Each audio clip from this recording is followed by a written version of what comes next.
هو ان نستخلص كل يعني العبر من تاريخنا من 62 لهنا. انا كي نرجع او قبل من 62 حتى اي ساعه باش ما نبعدوش، ما نحبش يعني شغل كما يقول لك نظره تشاؤميه.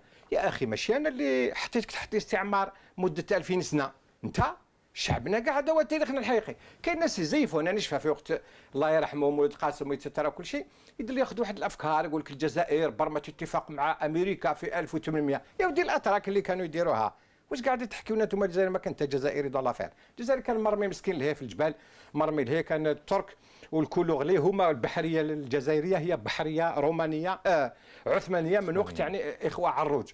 هذا ما كان حنا شغل يعني يكذبوا على نفوسنا، حتى النخبه تاعنا تكذب مش عارفين من الجهل. بس كان ما تصورش واحد يجي يقول انه الصباح بكري يقول دوك نبدا نكذب، لا، حامل افكار سمعها من واحد قراها في كتاب، قراها من عند مولد قاسم الله يرحمه، من واحد اخر يحسب صح، يقول كنا ما كناش قوه.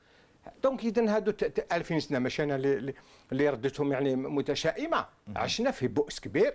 والجزائري اللي اول مره عاش في هذا القطر العظيم الكبير، درك حنا جيلنا حنا من 62 لهنا انا نتمتعوا بالارض هذه بصح ما راح نديروا بها والو. وكي نرجعوا للمفهوم القراني، لو كان ما تصلحش ارضك ما تعملش منها خير، تستفاد اولا انت وتفيد ربما الاخرين، راهي تنزع منك.